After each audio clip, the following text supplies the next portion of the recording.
Mungkin setelah taklim kita akan adakan evaluasi tentang kegiatan kita umroh kemarin, ya. Nanti kita bahas karena kalau di jadwal timetable itu pada hari Ahad kalau nggak salah ya, apa hari Sabtu ya itunya ya jadwalnya di timetable. Ya saya lupa, jadi kita majukan hari ini ya, untuk evaluasi pelaksanaan umroh kita kemarin. Untuk itu kepada Ustadz Ahlis, waktu dan tempat dipersilakan. Baik, jazakumullah khair. Bismillahirrahmanirrahim. Assalamualaikum warahmatullahi wabarakatuh. Waalaikumsalam. Innal hamdalillah nahmaduhu wa nasta'inu wa nastaghfir wa na'udzu billahi min shururi anfusina wa min sayyiati a'malina may yahdihillahu fala mudilla lahu wa may yudlilhu fala hadiyalah. Asyhadu an la ilaha illallah wahdahu la syarika lah wa asyhadu anna Muhammadan abduhu wa rasuluhu la nabiyya wa la rasula ba'da. Yaqulullahu tabaraka wa ta'ala fil Qur'anil Karim. A'udzu billahi minasyaitonir rajim. Ya ayyuhalladzina amanu taqullaha haqqa tuqatih wa la tamutunna illa wa antum muslimun. Ya ayyuhalladzina amanu taqullaha wa qulu qawlan sadida yuslakum a'malakum wa yaghfir lakum dzunubakum wa may yuti'illah wa rasulahu faqad faza fawzan 'azima. Wa qala Rasulullah sallallahu alaihi wasallam ihris ala ma yanfa'uka, rawahu Muslim. Bapak, ibu-ibu, saudaraku seiman, hamba Allah yang cinta pada kebaikan dan kebenaran dan selalu mengharapkan keridhaan Allah Subhanahu wa taala. Syukur alhamdulillah dengan menyebut asma Allah yang Maha Pengasih lagi Maha Penyayang, yang tiada ilah yang berhak diibadahi dengan benar kecuali hanya Allah Subhanahu wa taala. Hanya kepada Allah lah kita beribadah dan hanya kepada Allah pula lah kita mohon pertolongan. Karena itu doa pinta kita semoga hati, iman dan ibadah kita hari ini dan seterusnya hendaknya lebih baik daripada hari-hari sebelumnya. Amin ya rabbal alamin. Salawat dan salam semoga Allah selalu curahkan limpahkan pada Nabi kita Muhammad sallallahu alaihi wasallam yang telah menyampaikan, mengajarkan risalah Islam dengan sempurna rahmatan lil alamin. Bapak Ibu saudaraku seiman, sehat semua? Alhamdulillah. Ibadahnya lancar? Alhamdulillah. Tambah sabar? Alhamdulillah. Makin bersyukur? Maaf, sudah tidak marah-marah lagi? Marah masih. Insya Allah. Padahal kaidahnya dari Rasul, la takdzab walakal jannah. Janganlah kamu marah-marah, bagimu surga. Baik saudaraku seiman, pada kesempatan berbahagia ini sekali lagi patut kita bersyukur kepada Allah. Kita bisa hadir ke tempat ini setelah kita dari Madinah kemari adalah tak lain tak bukan adalah ini adalah merupakan nikmat karunia dari Allah Subhanahu wa taala. Dan bagian daripada nikmat Allah Subhanahu wa taala kita mengucapkan syukur kita dengan alhamdulillah. Kemudian yang lebih lagi adalah alhamdulillahirabbil alamin. Termasuk mengatakan hadza min fadli rabbi. Ini adalah merupakan nikmat karunia dari Allah Subhanahu wa taala. Yang jarang kita mengucapkan adalah masya Allah la haula wala quwwata illa billah. Yang artinya tanpa kehendak dari Allah, kekuatan dari Allah kita tidak bisa berbuat apa-apa. Termasuk ternyata bersyukur itu dengan kita sering mengucapkan doa alhamdulillahilladzi bi ni'matihi tatimmus shalihat. Alhamdulillahilladzi bi ni'matihi tatimmus shalihat. Doa ini Bapak Ibu adalah doa untuk hal-hal yang menyenangkan. Jadi yang jarang senang, yang sering sedih, insya Allah dengan doa ini akan mendapatkan hal yang menyenangkan dan sering hidupnya senang. Amin. Amin. Yang sudah senang akan tambah senang terus. Amin. Ya. Boleh kita baca dulu. Bismillahirrahmanirrahim. Bismillahirrahmanirrahim. Alhamdulillahilladzi bi ni'matihi tatimmus shalihat. Alhamdulillahilladzi bi ni'matihi tatimmus shalihat. Jadi artinya adalah segala puji milik Allah yang dengan nikmat karunia-Nya menjadi baik dan sempurna. Jadi contohnya kita lagi lapar, teman kita ngajak makan, ayo deh makan. Wah, nikmat. Semangat kita ini. Ditraktir, lagi lapar, traktir. Begitu sampai rumah makan, kita makan. Dah pilih dah. Kita milih ikan. Nggak tahu baru 3 suapan toh, yang keempat atau kelima kena kecucuk duri. Nah, berarti nikmatnya nggak sempurna. Ya. Nah, tapi kalau yang nikmatnya sempurna, ya, lapar, diajak makan, dia ditraktir, dan makan di tempat itu, pulang-pulang nih, ente terserah bawa apa deh, pesan aja tuh keluarga ente. Jadi sempurna. Nah, termasuk dalam perjalanan, mungkin orang ngalami sulit. Begitu kita sering doa ini, seringnya doa ini, insya Allah Allah akan berikan kemudahan. Ya, ya Allah, dengan segala nikmat karuniamu, yang dengan nikmat karuniamu menjadi baik dan sempurna. Kemudian ketika kita agak mengalami kesulitan-kesulitan, jangan lupa Bapak Ibu sering membaca apa? Allahumma la sahla illa ma ja'altahu sahla wa anta taj'alul hasna idza syi'ta sahla. Allahumma la sahla illa ma ja'altahu sahla wa anta taj'alul hasna idza syi'ta sahla. Yang artinya apa? Ya Allah, tidak ada kemudahan-kemudahan itu kecuali kemudahan itu yang kau berikan. Ya. Jadi menurut kita mudah, belum tentu mudah. Tapi menurut kita sulit, akan mudah bagi Allah Subhanahu wa taala. Karena kita harus yakin banyak yang menurut kita tidak mungkin, mustahil, impossible, kita harus yakin pasti bagi Allah, dan tidak ada yang mustahil bagi Allah Subhanahu wa taala. Kemudian saudaraku seiman, tambahkan lagi adalah dengan doa ini adalah, dan tidak ada yang membuat kita rasa sedih gelisah. Ya, itu semua akan bisa hilang. Yaitu dengan apa? Kita minta kekuatan pertolongan kepada Allah. Jadi ketika kita tawaf, ketika kita zikir, doa, ketika kita ke Masjidil Haram, ketika kita menjalankan ibadah kita harus yakini, jangan mengandalkan ini karena hebatnya saya, sehatnya saya, kuatnya saya, karena obat yang saya minum. Itu bisa menjadikan kita syirik. Tapi yakinlah, la haula wala quwata illa billah. Ini merupakan nikmat dari Allah Subhanahu wa taala. Baik saudaraku seiman dan Allah yang kita pada kebaikan dan kebenaran, selalu mengharapkan keridhaan Allah Subhanahu wa taala.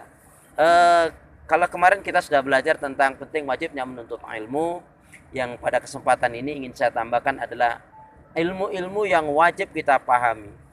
Kenapa? Karena ilmu inilah ilmu yang akan mengantarkan kita menuju surganya Allah Subhanahu wa taala. Dalam satu ayat jelaskan, likulli syai'in tariqun wa tariqatul jannah al-ilmu. Likulli syai'in tariqun wa tariqatul jannah al-ilmu. Tiap-tiap sesuatu itu ada jalan caranya, sedangkan jalan cara menuju surga adalah dengan ilmu. Nah, ilmu yang wajib kita pahami yang pertama adalah yaitu yang disebut dengan usulus salasa. Ya, buku yang dibagikan itu nampaknya remeh, tapi isi kandungannya luar biasa sekali. Ilmu tentang usulus salasa, ilmu 3 pokok ini adalah satu tentang ma'rifatullah. Ma'rifatullah di sini meliputi adalah tentang mengesahkan, mentauhidkan Allah Subhanahu wa taala. Ya. Maaf, aku nak tanya. Ya. Tapi bukan untuk Ustadz Yus ini, ya. Aku nak tanya, Bapak Ibu jamaah sekalian, kalau ada orang sudah haji 7 kali, umroh 12 kali, mantap enggak? Mantap enggak? Biasa aja, wajar saja, lumrah saja. Ya. Karena dia pembimbing haji. Ya. Artinya apa, maaf? Artinya enggak ada artinya kalau sampai Mekah nyembah-nyembah Ka'bah. Kalau di depan makam Rasulullah minta pertolongan keselamatan kepada Rasul. Ya. Kalau setelah pulang dari haji tidak berubah menjadi baik. Ya. Baik kesabarannya, baik imannya, baik akhlaknya, ya. Karena salah satu dari kemabruran haji seseorang adalah bertambah baik. Bertambah. Yang tadinya taat tambah taatnya, yang tadi sabar tambah kesabarannya, yang tadi mulia akhlaknya tambah mulia akhlaknya, yang tadinya malas menjadi taat, yang tadinya suka maksiat menjadi taat, yang tadinya istrinya 1 tambah jadi 2, tambah sayangnya, astagfirullahaladzim. Ya suzon aja nih, Masya Allah. Masya Allah ya. Baik saudara keiman dan Allah kita pada kebaikan dan kebenaran yang selalu mengharapkan itu Allah. Iya. Kok bapak-bapak ceria, kok ibu-ibu agak wow. Insya Allah khair semuanya. Baik Bapak Ibu saudaraku seiman dan Allah kita pada kebaikan dan kebenaran selalu mengharapkan kepada Allah. Ma'rifatullah di sini singkatnya adalah yaitu tentang tauhid kepada Allah. Satu adalah tauhid rububiyah. Ya. Tauhid rububiyah, kemudian tauhid uluhiyah, dan yang ketiga adalah tauhid asma wa sifat. Ya, tentunya untuk pendalaman ini kita memang harus butuh waktu yang khusus. Tapi setidak-tidaknya garis besarnya kita ngerti. Tapi sebelumnya aku nak tanya lagi pada Bapak Ibu jamaah sekalian. Bapak Ibu jamaah sekalian, ini sering dianggap rumor di tempat kita, di masyarakat kita dianggap rumor. Tapi sebenarnya ini adalah sangat menjadi prinsip. Bahkan seseorang bisa menjadi jatuh dalam kesyirikan. Walaupun ini sering sekali dianggap seolah-olah rumor. Ya. Coba aku nak tanya, siapa sih penjaga laut pantai selatan? Nah, kalau dijawab Nyi Roro Kidul itu syirik. Kok bisa-bisanya Nyi Roro Kidul? Nah itu. Ini nampaknya rumor tapi bisa menjadi syirik. Kalau ditanya siapa menjaga laut pantai selatan, kok dijawab kok Nyi Roro Kidul. Sejak kapan? Nyi Roro Wetan nggak ada. Nyi Roro Kulon. Nah benar. Ini nampaknya gurau tapi ini bisa syirik. Kenapa?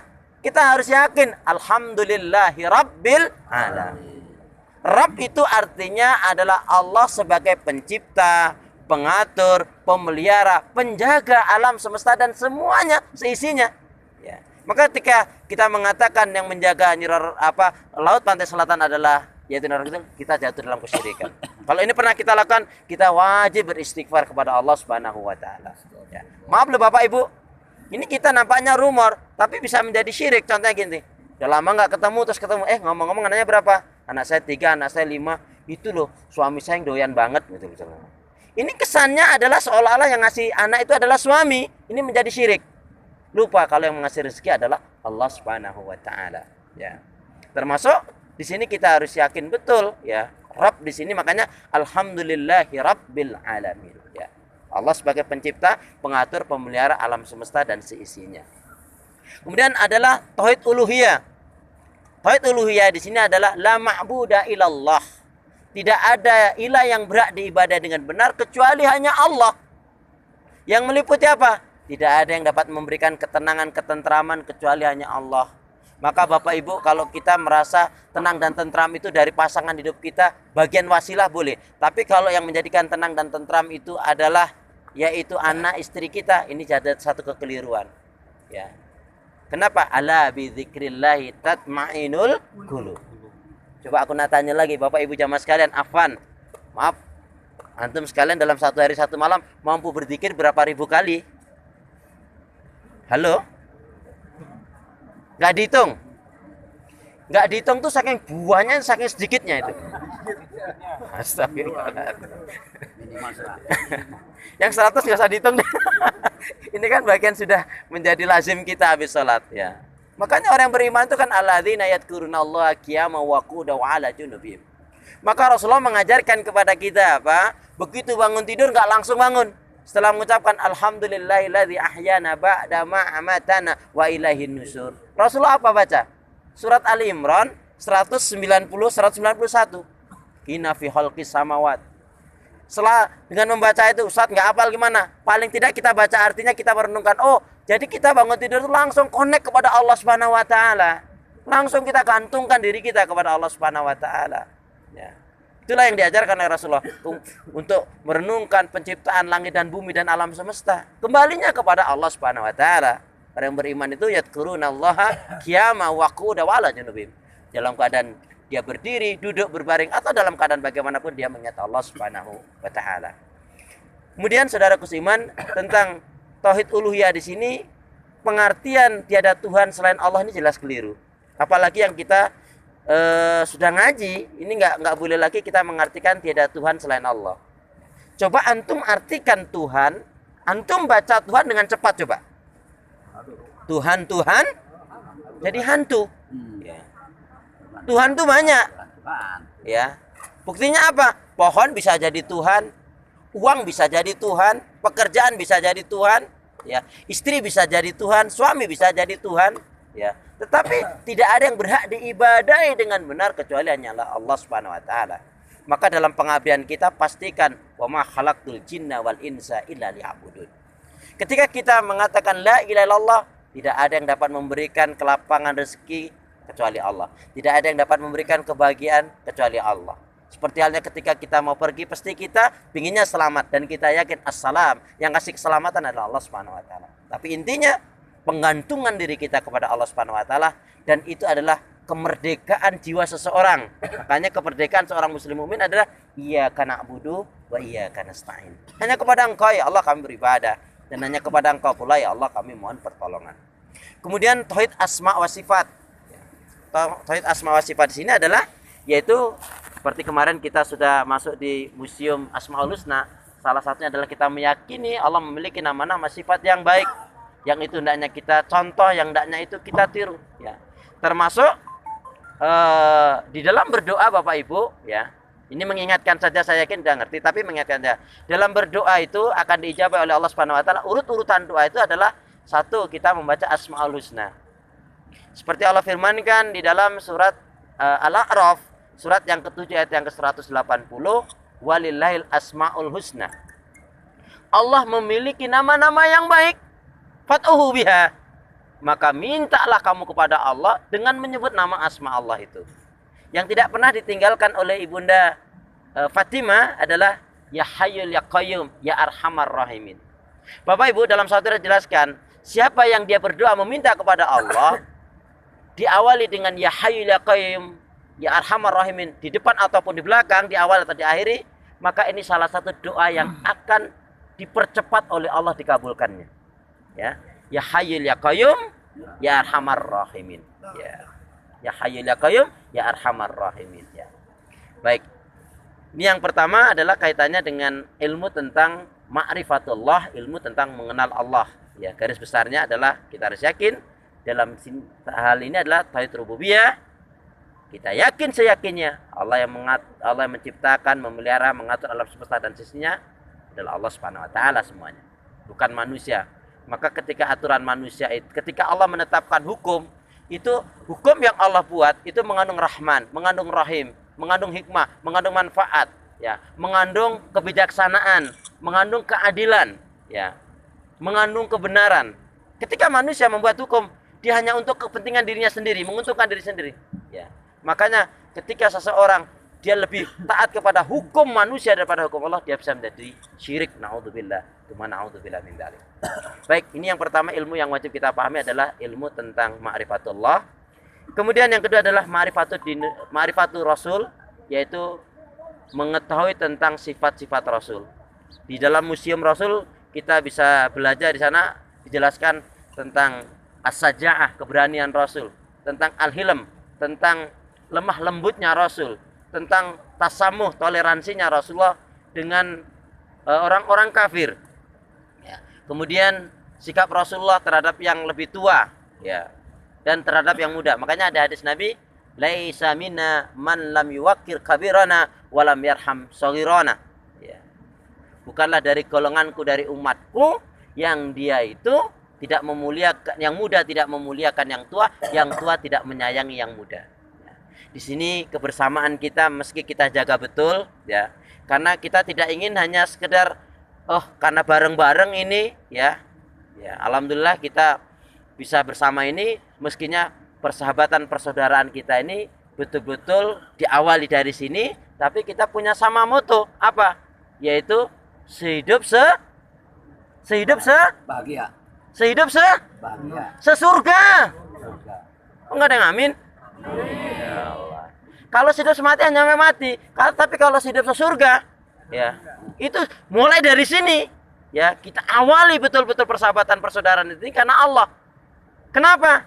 Barang siapa seorang muslim mukmin satu dengan yang lainnya, dia bertemu, dia bersahabat karena Allah Subhanahu wa taala. Ketika dia berjabat tangan, maka rontok gugurlah dosa kedua satu di antara dua-duanya itu tadi. Ya. Kemudian mengatakan uhibbukum fillah, uhibbuka fillah, ini adalah sunnah. Aku mencintaimu karena Allah. Aku mencintai Anda karena Allah Subhanahu wa taala. Tapi ingat, ya, nggak boleh persen per persen, ya. Kalau saya bilang ke ibu, salah satu ibu-ibu, kalau istri saya selesai. Tapi kalau saya bilang ke salah satu dari ibu, menjadi fitnah. Ya, tapi uhibbukum fillah, aku mencintai Anda karena Allah Subhanahu wa taala, ya. Demikian kita sesama muslim diajarkan oleh Rasulullah SAW demikian, ya. Nah, saudaraku seiman nama Allah cinta pada kebaikan dan kebenaran selalu mengharapkan kepada Allah Subhanahu wa taala. Intinya di dalam ma'rifatul Rasul tentunya kita mau lengkapnya belajar sirah nabawiyah, ya. Jadi yang jarang yang di kita ini seringnya setiap tahun mengadakan Maulid Nabi tapi nggak ngerti gimana kelemah lembutan Rasul, gimana akhlaknya Rasul. Ada buku bagus, Yaumun Wahid fi Baiti Rasul, sehari di rumah Rasulullah SAW. Dulu saya pernah punya buku bagus, tapi buku itu sudah nggak ada karena sempat kerendam Pak, ya kebanjiran, hilanglah buku itu. Buku itu kalau sekarang masih ada, nanti dicari aja judulnya apa? Senyum-senyum Rasulullah. Ya. Jadi Rasulullah itu mengawali harinya itu dengan mendekatkan diri kepada Allah, mengingat Allah, kemudian dengan hati yang bersih, kemudian dengan jiwa, dengan pikiran yang jernih, dengan akhlak yang baik, ya, dengan memulai kekuatan pertolongan kepada Allah Subhanahu wa taala, dengan mendoakan diri keluarga dan yang lainnya, ya. Maka saudaraku seiman, dalam hidup ini jangan kita berdoa egois untuk diri kita sendiri. Dan hebatnya ketika kita mendoakan yang lainnya, malaikat akan mengaminkan. Kemudian apa? Ya Allah, doa-doa yang dimintakan untuk teman sahabat saudaranya itu ya Allah berikan juga kepada dia, karena dia telah mendoakan yang baik untuk teman sahabat saudara. Nah, ini yang patut kita terima.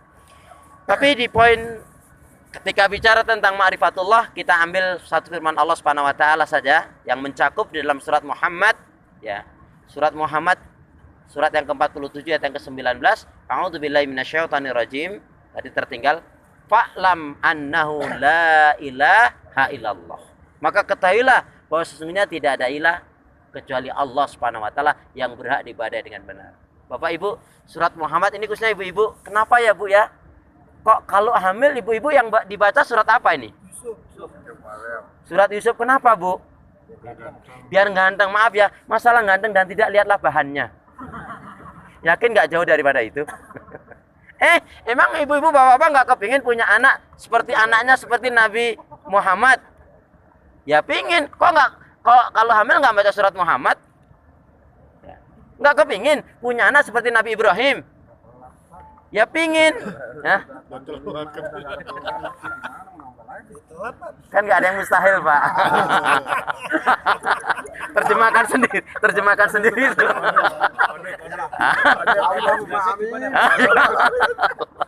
Baik ya. Jadi enggak, ketika kita pengen punya anak seperti Nabi Ibrahim, kok nggak yang dibaca nggak surat Ibrahim? Emang kita nggak pengen punya anak seperti Nabi Hud? Ustaz Yus mengaminkannya pelan-pelan. Ustaz Yus malah nanti khususan dia. Ya, dan nih kenapa kita nggak kepingin punya anak seperti anak kita seperti Nabi Hud, seorang nabi, seorang raja yang gagah dan kaya? Oh ada toh, malah kaget. Padahal surat Hud itu sebelum surat Yusuf. Pertanyaannya bukan di situ. Apakah ketika ibu-ibu hamil kemudian bapak-bapak pingin punya anak, ya? Yang dibaca setiap hari surat Al-Jin. Anaknya kayak jin kan? Jadi tidak benar, itu hanya mitos itu. Nah makanya apa, kita tidak boleh mengatakan karena ayat ini saya bisa begini, ini menjadi syirik. Ya. Karena Allah Subhanahu wa taala, wasilahnya saya dengan sholat, wasilahnya saya dengan baca Al-Quran, wasilahnya saya dengan zikir, wasilahnya saya dengan sedekah, wasilahnya saya dengan membantu, wasilahnya saya dengan menolong, wasilahnya saya dengan berbakti kepada orang tua. Allah a'lam bishawab. Baik, itu singkatnya. Kemudian yang kaitannya dengan Ma'rifatul Rasul ini kita pegang paling tidak 2 ayat. Yang pertama adalah di dalam surat Al-Ahzab, surat yang ke-33 ayat yang ke-21. Allah Subhanahu wa taala berfirman, a'udzubillahi minasyaitonirrajim. Laqad kana lakum fi Rasulillahi uswatun hasanah liman kana yarjullaha wal yaumal akhir wa dzakarallaha katsira. Ya. Sungguh telah terdapat suri tauladan yang terbaik. Suri tauladan yang terbaik itu adalah pada diri Rasulullah. Ya. Bagi orang-orang yang mengharapkan perjumpaannya, pertemuannya dengan Allah dan hari akhirat. Dan salah satu ciri daripada umat Rasulullah, wa dzakarallaha katsira, banyak mengingat Allah Subhanahu wa taala. Ya. Ternyata salah satunya, kalau menurut Ibnu Qayyim Al-Jauzi, hikmah dari zikir itu mencapai 77 sampai 90. Ya. Di antaranya orang yang betul-betul dengan zikirnya, zikir lisani, zikir qalbi, zikir amalinya terpenuhi, maka orang tersebut akan terhindar, terjauh dari sifat kemunafikan. Tapi zikir ini memang cakupannya 3 ini. Tapi insya Allah nanti dalam bahasan khusus ya. Ada zikir lisani, ada zikir qalbi, ada zikir amali. Ketika kita pahami ayat ini, sungguh telah terdapat pada diri Rasul suri tauladan yang terbaik. Di sini kita lihat, kalau seseorang mungkin salah satu saja, tapi pada diri Rasul Beliau orang yang paling taat, Rasul. Orang yang paling beriman, Rasul. Orang yang paling paham Al-Quran, Rasul. Orang yang paling jujur, Rasul. Yang paling baik akhlaknya, Rasul. Yang paling dermawan, Rasul. Yang paling sabar, Rasul. Yang paling bersyukur, Rasul. Yang paling baik rumah tangganya, Rasul. Ya. Bahkan dengan moto beliau adalah apa? Baiti jannati. Ya, pernyataan beliau jelas sekali, rumahku adalah surgaku. Ya. Bukan istanaku, ya, tapi rumahku surga. Kalau surga itu meliputi istana, tapi kalau istana belum tentu meliputi surga. Ya. Kemudian yang paling berani, ya, yang paling mudah memaafkan kesalahan orang, yang paling bersih hatinya, ya, yang paling baik hati keimanan dan semuanya. Kalau kita mungkin, dia baik banget sekali ibadahnya, sayang akhlaknya nggak baik. Orangnya sih getol banget ibadah, tapi masya Allah mulutnya kalau ngomong nyakitin temennya. Mulutnya kalau ngomong nyakitin anak mertua. Nauzubillah min dzalik. Ya. Nah, saudara seiman, maka kesungguhan kita setelah dari haji ini kita harus lebih banyak lagi mendatangi majelis ilmu, terutama yang mengkaji Al-Quran dan Sunnah Rasul. Karena banyak orang yang mengatakan saya cinta kepada Rasul. Janganlah kita hanya menjadi orang yang membanggakan Rasul, tapi kita nggak dibanggakan oleh Rasul. Maksudnya apa dibanggakan oleh Rasul? Dengan kita menjalankan sunnahnya, dengan kita siap mati membela kebenaran, yaitu menegakkan hukum Allah Subhanahu Wa Taala. Yang hari ini khususnya di Indonesia ini, Islam ini memang dirusak betul. Maka karena itu saudara seiman, kita jangan lupa minta kepada Allah yang tidak pernah ditinggalkan oleh Rasul dalam doa itu adalah, salah satunya adalah Allahumma arinal haqqa haqqa warzuqna istibaa wa arinal batila batila warzuqna istina. Doa ini penting sekali karena salah satu rahmat dari Allah adalah kita diberi kemampuan membedakan yang hak, yang batil, yang halal, yang haram, yang sunnah, yang bid'ah, yang mana jalan menuju Allah, yang mana jalan menuju neraka, itu harus kita tahu. Ya, Allah alam misal. Karena tanpa kita satu musibah yang besar, salah satunya adalah kematian, itu musibah, kehilangan, jatuh itu musibah. Tapi musibah yang terbesar adalah yaitu ketika syaitan merusak hati iman ibadah kita. Na'udzubillah min dzalik, kita tidak menyadari. Ini ngeri nih. Salah satu musibah yang saya ulangi, salah satu musibah yang besar adalah ketika syaitan merusak hati iman ibadah kita. Na'udzubillah min dzalik, kita tidak menyadari.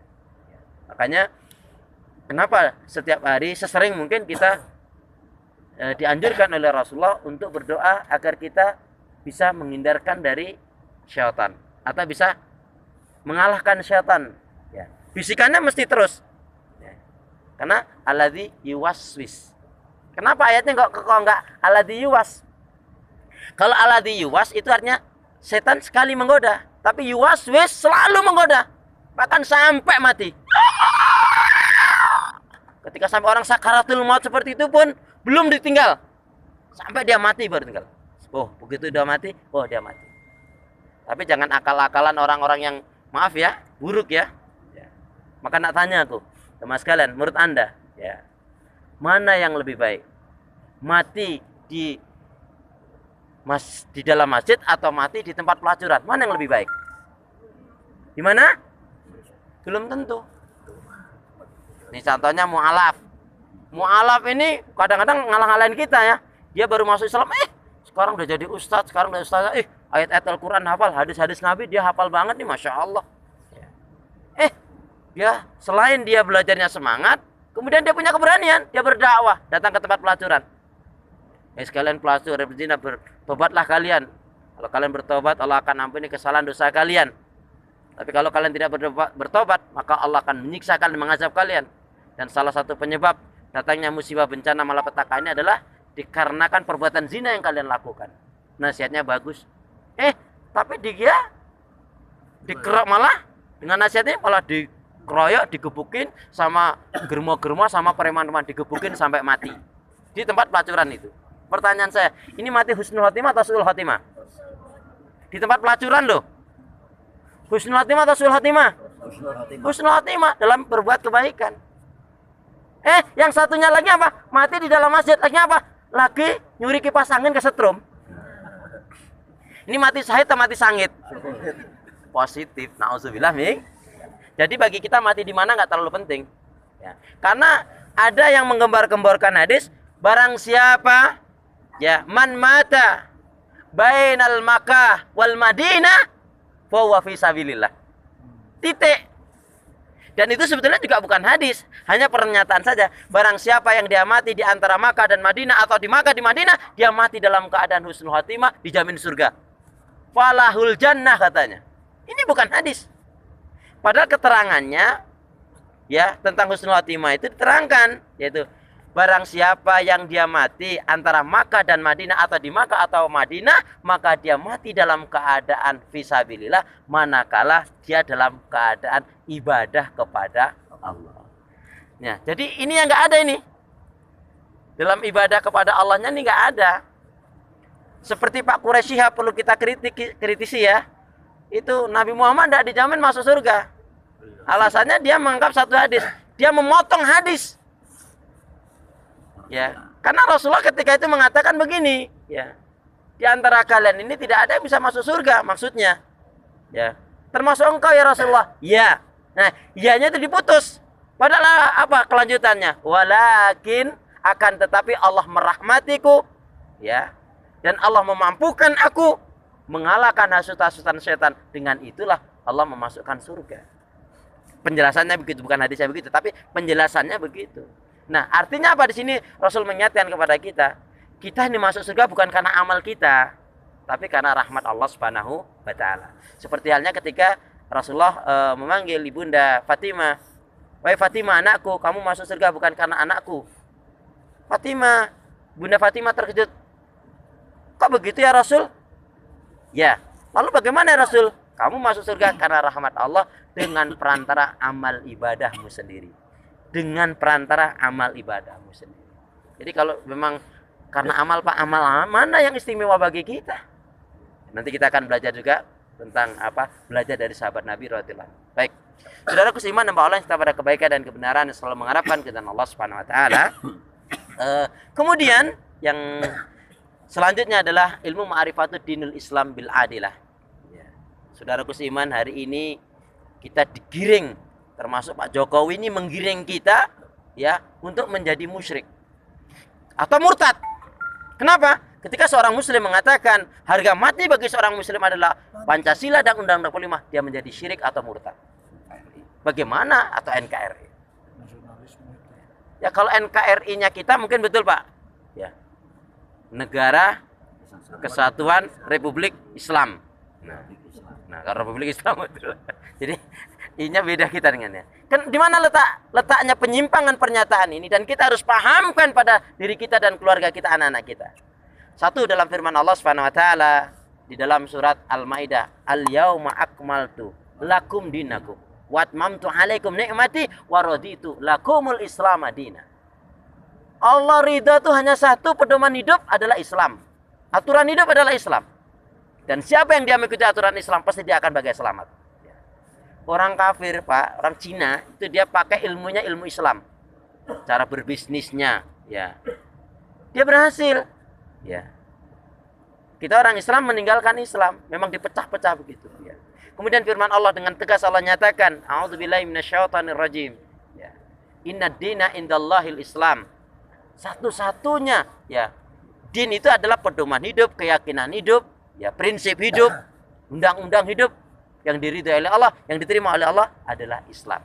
Berarti selain Islam adalah tidak benar. Kita harus yakin ini. Makanya pernyataan Pak Menteri agama-agama itu jelas menyimpang. Orang Islam tuh nggak boleh mengatakan hanya Islam sendiri yang paling benar katanya. Ini pernyataan apa ini? Ya.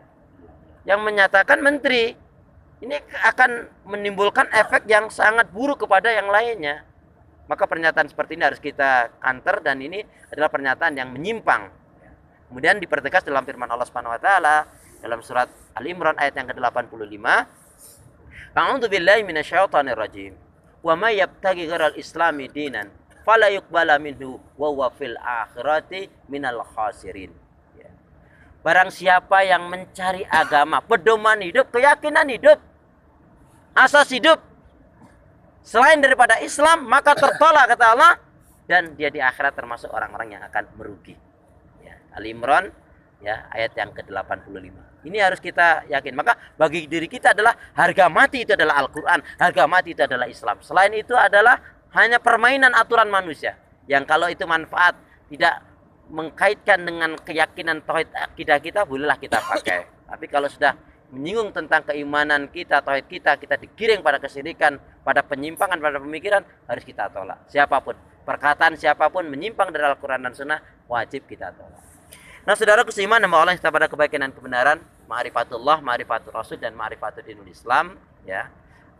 Ternyata banyak sekali orang-orang Eropa, Prancis, Swiss, Inggris, ya, Amerika dan lain sebagainya masuk Islam itu karena mereka adalah rata-rata memang pakai ilmu. Yang masuk Islam itu orang-orang top, ya, pendeta, pastor, orang kaya, orang ahli ekonomi, dokter, dan ya. Tapi itu kalau kita perhatikan orang-orang Eropa, Barat, Prancis, Swiss, Inggris, dan lain sebagainya masuk Islam, salah satunya adalah orang-orang yang pintar, orang-orang yang top lah begitu. Coba kalau di kita dari Islam ke Kristen rata-rata apa? Karena faktor apa? Ekonomi, Indomie dan Supermie. Kayaknya itu deh faktornya. Na'udzubillah min dzalik. Nah, saudaraku seiman nama Allah kita pada kebaikan dan kebenaran, selalu mengharapkan kepada Allah Subhanahu wa taala. Kemudian lebih khusus ilmu yang wajib kita pelajari sebetulnya adalah rukun Islam, rukun iman itu wajib kita pahami. Tapi lebih khusus lagi adalah tentang sholat. Kenapa sholat? Karena Rasul menyatakan inna awwala ma yuhasabu yaumal qiyamah as-shalah. Idza saluhat saluhat wa idza fasadat fasadat. Sesungguhnya yang pertama kali akan diperiksa dinilai oleh Allah dari amalan seorang hamba adalah sholatnya. Jika sholatnya baik benar, maka yang lainnya pun baik dan benar.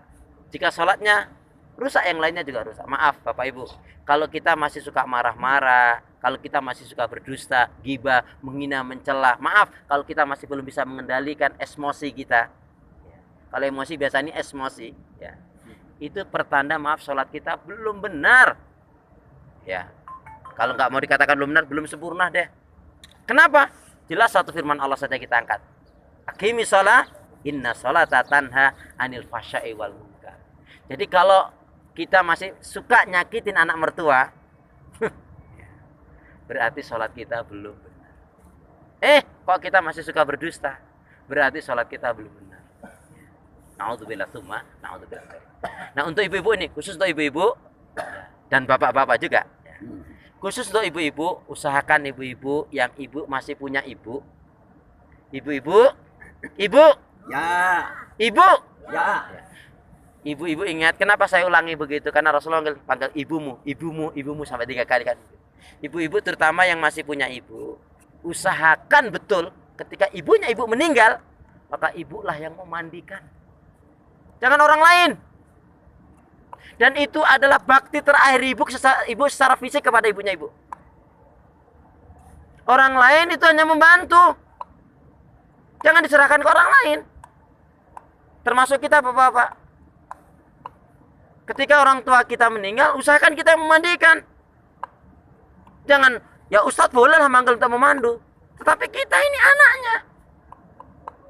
Demikian juga kalau dari keluarga kita ada yang meninggal. Kalau ibu ya ibu, wanita dengan wanita, laki-laki. Jangan orang lain. Ya. Nah, ini termasuk ilmu yang wajib kita ketahui bagaimana memandikan jenazah. Ya. Jangan sampai, waduh ada yang meninggal, kok belum dimandiin? Ini yang biasa mandiin lagi ke Tanah Abang, lagi ke Tamsit. Ya. Lah kena macet kapan datangnya nanti, Insya Allah. Nah, nggak tahu ya belajar. Ya. Saya pernah ada kejadian di telepon itu, ya menarik sekali. Ustadz ini, Ustadz, tolong dibantu Ustadz. Kenapa? Ini ada yang meninggal katanya. Kita pindah dulu ya. Baik. Pindah. Kita pindah dulu. Ini diminum ini, Pak. Ayo. Pak, minum dulu Pak. Ya, bismillahirrahmanirrahim. Itu yang minum ini, saya minum ini. Ya.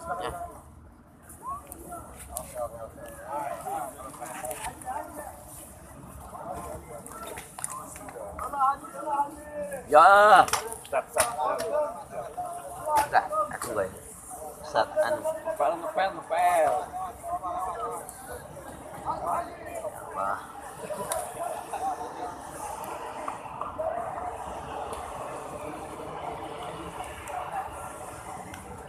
Masya Allah. Wangi tenan. Mana yang sudah bersih nih?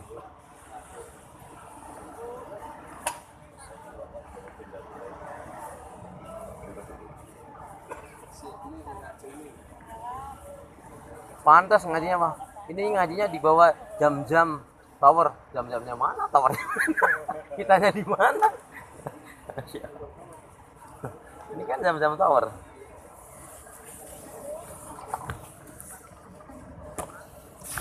Masya Allah.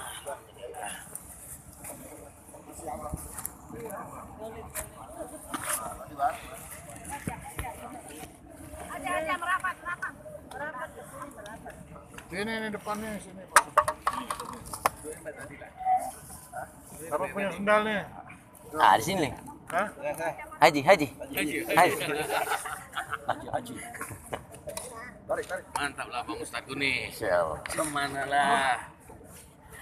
Baik saudaraku Iman, Bismillahirrahmanirrahim. Kita lanjutkan karena memang nggak usah lama-lama ya Bu ya. Kayaknya sudah mulai nahan lapar ya. Kalau kayak gini pagi ini kita sarapan pakai Bukhari enak kayaknya ya. Oh nanti dulu ya.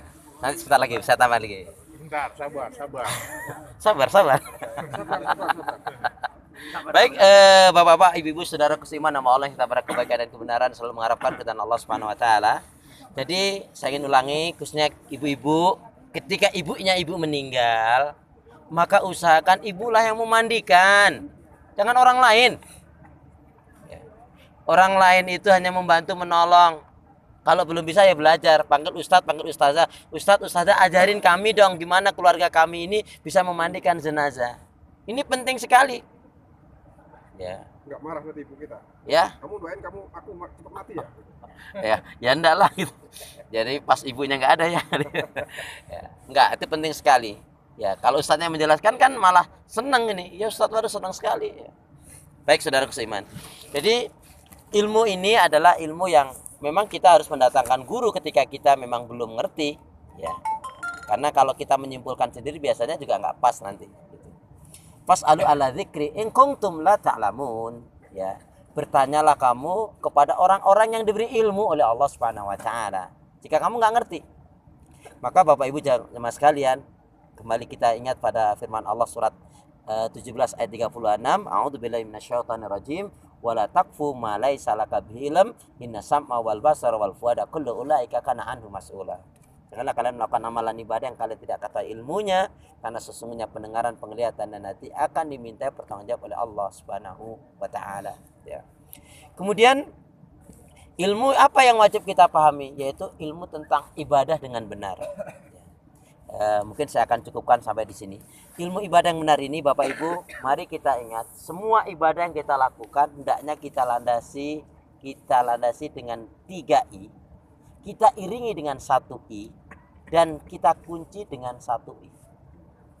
Boleh ditulis, boleh dicatat, boleh diingat-ingat karena nanti semester keluar ini ya. Itu rumornya ya. Jadi ibadah itu hendaknya kita landasi dengan 3 I. Ya, diiringi dengan 1 I, dikunci dengan 1 I. Dikunci dengan, jadi ada 5 I. Ya. I yang pertama adalah ilmu.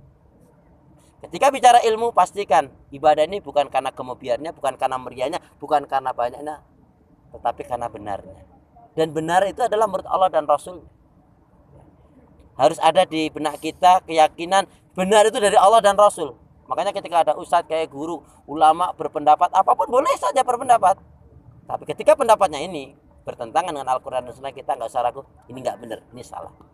Baik, ilmu. Dasarnya adalah surat 17 ayat 36. Kemudian yang kedua adalah kita landas dengan ikhlas. Ya. Surat Al-Bayyinah, surat yang ke-98 ayat yang ke-5, A'udzubillahi minasyaitonir rajim. Wa ma umiru illa liya'budullaha mukhlishina lahuddin hunafa. Tidaklah manusia diperintahkan untuk beribadah kepada Allah melainkan dengan memurnikan ketaatan. Maksudnya di sini adalah ikhlas. Sebelum beramal ikhlas, di waktu beramal ikhlas, setelah beramal ikhlas. Ya. Itu nampak sekali ketika Imam Ghazali menggambarkan ikhlas itu adalah banyak beliau mengumpamakan, tapi salah satunya adalah ikhlas itu ketika kita memang pergi ke toilet. Ikhlas banget itu. Apalagi habis ngelakuin, Masya Allah.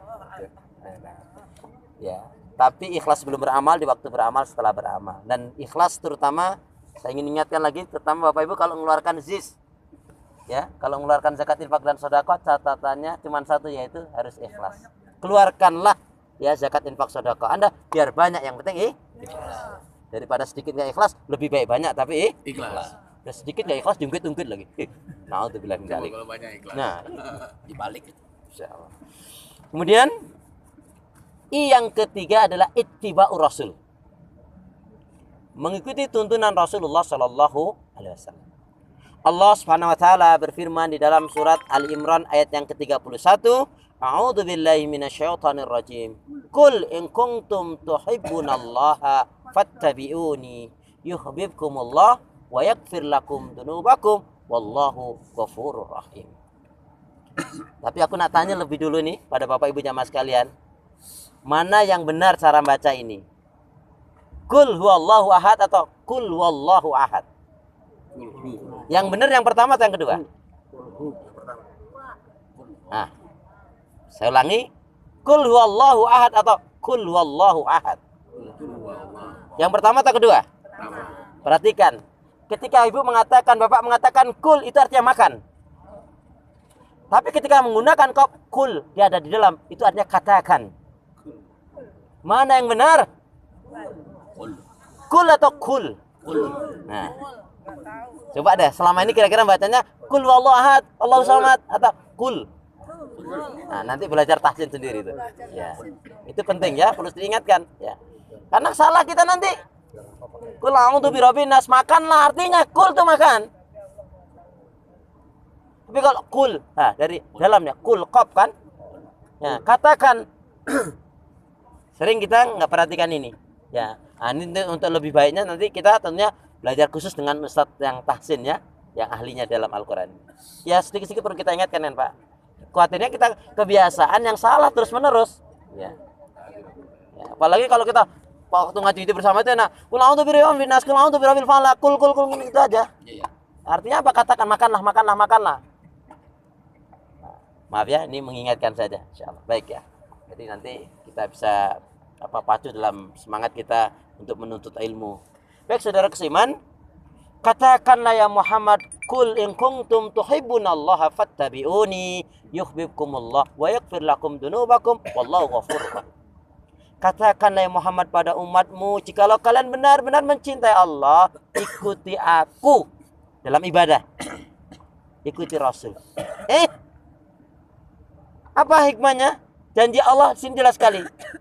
Jika ibadah kita betul-betul ikuti Rasul, yang pertama yuhibbukumullah, Allah cintai kita. Yang kedua wa yaghfir lakum dzunubakum, Allah akan ampuni kesalahan dan dosa yang kita lakukan. Gak ada yang amin nih? Amin. Lama banget sih aminnya ya. Harus diababain dulu sih, Masya Allah. Saking asiknya. Terpesona ya. Ini ya, jadi I yang ketiga adalah ittiba'ur Rasul. Jadi yang pertama tadi apa? Ilmu. Ayat Al-Quran, ada ayatnya, ada hadisnya. Kemudian ikhlas. Semata-mata mencari mengharapkan keridhaan Allah. Ya. Kemudian ittiba'ur Rasul, mengikuti tuntunan Rasul. Kemudian ibadah kita ini Bapak Ibu akan baik. Kita iringi dengan I. Tadi landasannya dengan 3 I, sekarang diiringi dengan 1 I. Siapa nak kasih jawab nih? Ini siapa yang bisa menjawab dengan benar? Hadiahnya umroh. Bayar sendiri tapi. Makanya bayar sendiri hadiahnya. Ya diiringi dengan 1 I, apa itu? I. Iman. Ya, jawabannya cukup baik. Bukan itu yang dimaksud, Anda boleh mencoba lagi. Istiqomah. Ya, jawabannya cukup baik, tapi bukan itu yang dimaksud. Ya. Jadi Islamiyah itu agamanya Bu, bukan juga. Ya. Bukan. Ilmu, ikhlas, ittiba'ur Rasul. Satu lagi, Ihsan. istighfar. Kamu Pak Ustaz.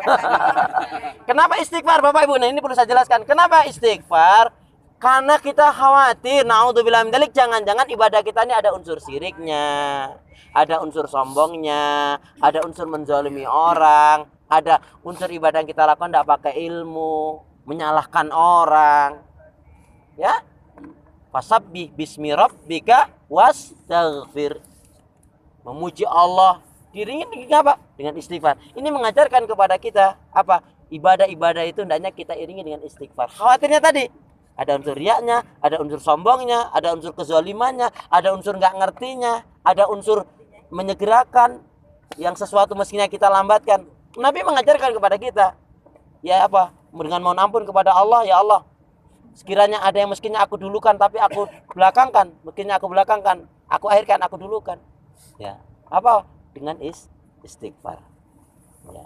Istighfar ini termasuk Rasulullah lakukan sehari minimal 70 sampai 100 kali. Ini mengajarkan kepada kita ini nggak luput daripada kesalahan dan dosa. Al-insal ma'lul khata' wa nisyan. Ya. Diri dengan istighfar. Kemudian, nah, dikunci dengan satu i. Dikunci. Sudah bagus ini tadi. Tapi kalau hanya sekali waktu saja, apa artinya? Baru istiqomah. Nah, karena ada yang jawab dengan benar, nanti boleh pulang semua. Ya, karena ada yang jawab dengan benar, nanti boleh pulang semua setelah selesai. Istiqomah. Allah berfirman di dalam surat istiqomah itu artinya al-istimraru alal haq. Terus menerus di atas kebaikan dan kebenaran. Dalam firman Allah Subhanahu wa taala dalam surat Fussilat, surat yang ke-41 ayat yang ke-30, A'udzubillahi minasyaitonir rajim. Innal ladzina qalu rabbunallahu tsumma istaqamu tatanazzalu alaihimul malaika alla takhafu wa la tahzanu wa abshiru bil jannati allati kuntum tu'adun. Ini ada bahasan khusus tentang istiqomah ya. Tapi di dalam tafsir Ibnu Katsir salah satunya dijelaskan begini. Ketika seorang itu mau mati, kalau laki-laki yang mau mati, maka setan membisikkan, ntar lagi kamu mati. Kalau kamu mati, nanti istrimu dia menikah dengan laki-laki lain. Laki-laki itu nggak baik, yang dia akan menghabiskan harta yang selama ini kamu kumpulkan. Dia juga nggak akan baik sama anak-anakmu. Bahkan istrimu yang tadinya baik menjadi tidak baik. Terus salah satunya terus dibisik-bisikan gitu. Sehingga orang ini biar dia menjerit-jerit. Sehingga ketika dia mati dia tidak menyebut Allah Subhanahu wa taala. Begitu juga kalau seorang wanita mau mati, dibisikkan oleh iblis begitu. Ntar lagi kamu mati, ya. Selama ini kamu yang dapatkan dengan suamimu dan anakmu itu, ya, suamimu akan nikah dengan wanita yang lain, ya. Yang dia lupa dengan anak-anakmu, hartanya pun akan digunakan untuk senang-senang oleh istrinya yang baru itu. Terus begitu hasutan-hasutan. Biar si wanita tadi itu ketika dia mati tidak menyebut Allah Subhanahu wa taala. Itu salah satunya di dalam tafsir Ibnu Katsir menarik sekali tentang keistiqomahan orang itu digoncang betul itu. Tapi yang perlu kita ingat al-istiqomah al-istimraru alal haq. Boleh kita baca hadis Nabi? Bismillahirrahmanirrahim. Bismillahirrahmanirrahim. Qala Rasulullah sallallahu alaihi wasallam. Ahabul a'mal ila Allah taala atwamuha wa in qalla. Ahabul a'mal ila Allah taala atwamuha wa in qalla. Amal ibadah yang paling dicintai Allah adalah yang dilakukan dengan istiqomah. Continue terus. Contohnya Bapak Ibu baca Quran. Baca Quran itu nggak harus banyak. Baca Quran itu nggak harus banyak Bapak Ibu. Baca Quran itu cukup sehari 3 ayat saja cukup. Ya. Jadi baca Quran contohnya nggak harus banyak. Cukup 1 hari 3 ayat saja cukup sebagai tambahannya. Sebagai jadi sebelumnya udah dapat 4-5 lembar, 10 lembar, nah tambahnya 3 ayat. Nggak pakai tambahan nggak apa-apa kok gitu deh. Allah alam bisawab ya. Baik saudaraku seiman, nah ini saja untuk pagi ini. Mudah-mudahan ada hikmah dan manfaatnya. Jadi kita minta kepada Allah seperti yang Rasul ajarkan adalah seperti ketika minum air Zam-Zam. Allahumma inni as'aluka ilman nafi'an wa rizqan thayyiban wa amalan mutaqabbalan. Boleh doa yang kemarin kita ulang lagi. Bismillahirrahmanirrahim. Ya Allah ya arhamar rahimin. Jadikanlah aku hamba yang sabar, syukur, taat ibadah, istiqomah dalam kebaikan dan kebenaran, dan matikanlah dalam keadaan husnul khatimah. Subhanakallahumma bihamdika asyhadu an la ilaha illa anta astaghfiruka wa atubu ilaik. Saya kembalikan pada Ustaz Yus. Baik, terima kasih kepada Ustadz Ahlis. Mudah-mudahan dengan kajian kita pada hari ini kita berusaha bertambah ilmu kita ya di tanah suci Makkah ya. Mungkin nanti selanjutnya akan ada talim-talim berikutnya. Kita akan menggali lebih banyak lagi ayat-ayat Allah dan hadis-hadis Nabi di tanah suci ini ya. Mudah-mudahan kita mendapat pahala dengan majelis ilmu ini. Amin. Ya. Baik, untuk selanjutnya itu tentang evaluasi ya. Saya hanya menggarisbawahi secara umum saja bahwa pelaksanaan umrah kita kemarin